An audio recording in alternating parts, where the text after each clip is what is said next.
Intervention, not interference, Baba, sorry. Intervention. My parents' marriage was arranged by Baba, even though they were first cousins, and usually, we don't marry in first cousins. All of you know her parents. My parents are Sam and Roshan Kerawala. Yes, he used Sam to Kerawala, Roshan Kerawala. Anyway. If you know that, the background, then yes, the story will be a sweet one. So, my parents were married in 1958 in March, and immediately after they got married, Baba started saying to them, hurry up and have a child, hurry up and have a child. And it got to the point where, as Baba was leaving for the West in 1958, my mother had gone to see him off, and he said to her, by the time I come back, you should be expecting. So she said, Baba, that is in your hands. He said, no, you have to do your best and then leave it to me. So because, of course, Baba had wanted that, by the time he came back, sure enough, my mother was pregnant. And my mother says that, while I was carrying you, Baba would make me pisa masala on a stone for his food. Because the food used to go for Baba from Bindra house where we were all staying. That is Mehera Arjani's mother's house. And so she would have to sit, and she would sit with this heavy stomach on the, touching the pata and pisa in the masalas. And Erat would sometimes come in to the kitchen and see her doing that, and he would laugh and say, whatever that child is or is not going to be, is going to be a bawarchi. It's going to be a cook. Yeah. So I do cook, yes. For many years when Katie auntie was not well, I used to cook at Mirazad. I cooked for the Mandli at that time. But I like to cook also. So it's a good thing that Erev said that I would be a bawarchi. So one day we will have the opportunity. One day you'll have the opportunity.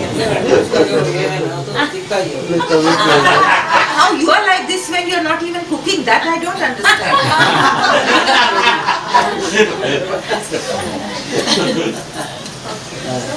So basically then my sister was born 3 years later, and after that Baba said no more children. And of course my grandmother was very disappointed, She said, Baba, no son. And she was actually naked, she was crying. Mama started to cry when my sister was born. And his mother said, are you crying? Whatever Baba gives. But she was crying and she was very unhappy that my son didn't have a son, because of course my other uncle never got married. So my father was the only one who was going to ever give her grandchildren. Dadi Kera. Dadi Kera, he never married. So of course she complained to Baba, Baba, no son. Then Baba said no more children. So she said, Baba, one more. He said, no. He said, no more children. So she said, what about a boy? He said, don't worry. These 2 girls will do more work for me than any boy will. Of course, Dolly and I are still waiting to be shown what work we are supposed to do for Baba. But I have kabhi na kabhi. At least before I'm 100, I'll know what he wants me to do for him. But Baba always used to come and play with me, When I was a baby, he would come. He would come in the middle of the afternoon in the heat with 2 or 3 of his mandli, and he would say to my mother, put her on a towel in front of me, and asked for sharbat, and he would dip his finger in the sharbat and put it in my mouth. And I was very thoroughly spoiled. Her ears were fully pierced for hearing. He put her on his lap and tell Dr. Gawe to the piercing, but see that she's not in much pain. Yeah, she doesn't cry. He made such a big fuss out of it that Dr. Gawe had pierced many little children before. She was working in a hospital. He used to do that. But here, Baba was saying, take great care, you hurt the child. You have to put her in his lap. And when needle was pierced, he was saying, do it carefully. Her hands began to shake. That was how the first finger was pierced. But then of course I started to cry. So he said, enough, he said, I cannot bear it anymore. Do the second one. I said, but Baba, she's already crying. Let me do it. And she had very carefully marked both my ears with a ball point. I put the marks correctly so that it was exactly balanced. And Baba said, no, not today, do it another day. So of course by that time the marks was not correct. So one ear is higher and one ear is lower. Because Baba said, don't do it today. I cannot stand it anymore. And then of course my sister Dolly, after she was 1 year old, her story is also very strange. You know, Baba kept saying to my grandmother, get her vaccinated for smallpox, get her vaccinated for smallpox. But my grandmother said one day she had some kind of small infection and one day something else happened. And she never really obeyed Baba's order immediately. And this is what Baba said, obey my order, obey my order. She didn't obey. Then the Khilnani's sons came to visit Your sister, Guru your Prasad. sister in My sister Dolly. We were gone to Guru Prasad and the Khilnanis brought their 2 sons. And one of them had just recovered from smallpox. He still had the scabs. So he was infectious. And Dolly got smallpox from that. And she got such bad smallpox that when they put her into the infectious diseases hospital near Golibar Maidan, near Golibar Maidan. Don't be. Golibar. She was there? I thought she was in Golibar Maidan. She was so severely ill for 40 days. They said, first and foremost, that they said the child is probably not going to survive. Then they said if she survives, she'll be blind. Because the smallpox were even on the inside of her eyes. And her eyes were closed with those things.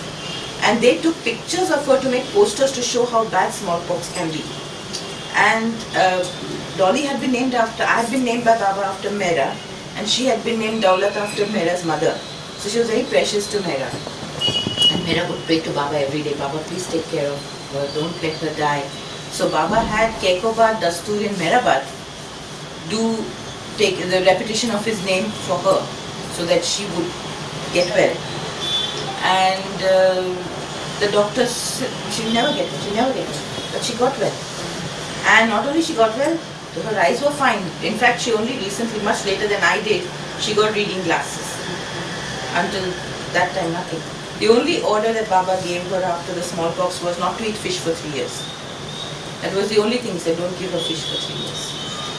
She had all pock marks all over. She still has a bit of pitting on the skin. Even those were completely cleared up by something that corrected us. No, they're still there. But very, very little. Yeah, compared to what, yeah, we're very deep. And another occasion, when she was child and Baba would pick the finger and take shower, all the mandis used to come and watch the scene. So you all have heard of Francis Dragon. He was from Australia and he had joined Baba and he was one of the mandi.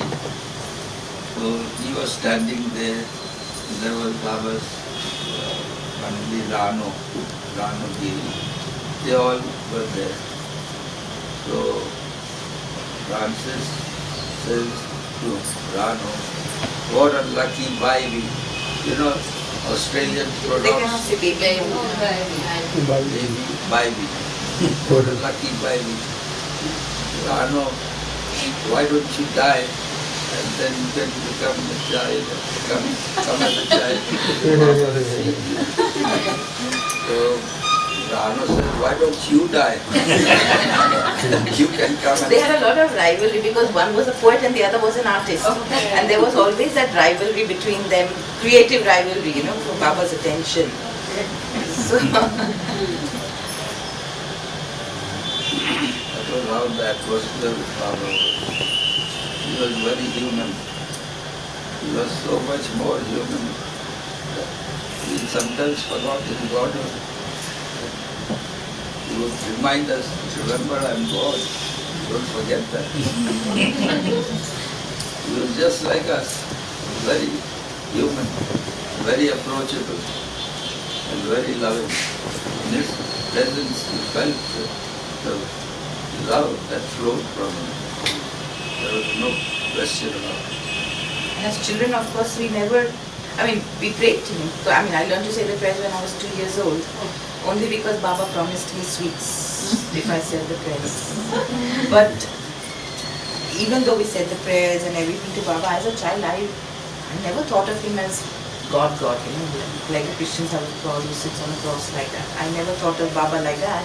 He was just my most favorite family member. I was very jealous of Baba. And you know, Alka Thare, Mr. Thare's daughter, Mr. Thare always says to me, every time he sees me, he says, and you know, my daughter Alka and you, they were the only two children that Baba really wanted to be born. And I keep saying, yes, I know. Now, Alka Thare, what I used to do in front of Baba was say the prayers, which I did not think was a very glamorous thing or anything. Alka Thare used to dress up in a dancing costume and she would do Indian dance before Baba. And I used to hate her. I really hated that child. As a little child, I hated her. And Baba's attention would be on her, and Baba knew this. Baba knew this. So every time she was dancing, he would say to me in Guru Prasad, he said, come and sit here. So I would be sitting by his side. And while she was singing, Baba would do this to my head so that I didn't get to understand. Very lucky. Yeah, I'm very lucky. Of course, I'm very lucky. I used to be jealous of Baba's dog also. Mastan. I was very jealous of that dog. You know, because when we went to Mehera Arjani, we had lunch with Baba. Baba wouldn't eat the meat from his plate. He would save it. And then after we went into his room, everybody would sit around and Mastan would be called. Mehera would bring Mastan in and this towel would be spread next to Baba and Baba would be like this and Mastan would jump on the bed. And Mastan would be given the meat. And I was sitting once on his mum's lap. I was very fond of her. And I was sitting on her lap when she says, you know, you started pinching me, like digging your nails in and all. I said, man, don't do that. What is wrong with you? So finally, I couldn't bear it anymore that Baba was paying so much attention to the dog. So I burst out screaming and crying and everything. Baba says, you don't want the dog here? You don't want the dog? Mehera, take him. I said, Mastana. He said, now you come and sit. She didn't give me any meat.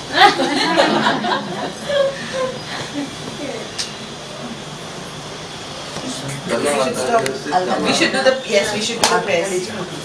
Okay. So now how do you feel right now? You were there with Baba, live Baba, and now He's always live.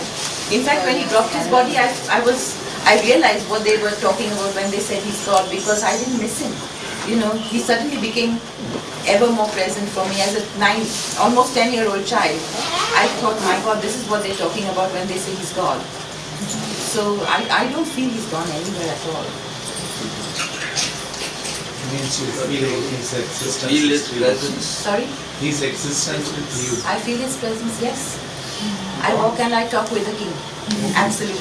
John Stevens felt it so much. Feel his Baba presence. dropped his Keep body. repeating his name. Sorry? John Stevens felt Baba's presence so much when he dropped his body. Everybody felt his presence around. It was like whatever that divine energy was contained in that small physical form of his was suddenly released like an atom bomb through the world. And everybody felt it. It was, look at the 69 darshan, it was impossible not to feel Baba's presence at that time. And he wasn't physically there. Even the pilot was Irani, the taxi driver was Irani. Those are coincidences. And you can interpret coincidences whatever way you like. But that does not affect our personal relationship with Mehera Baba.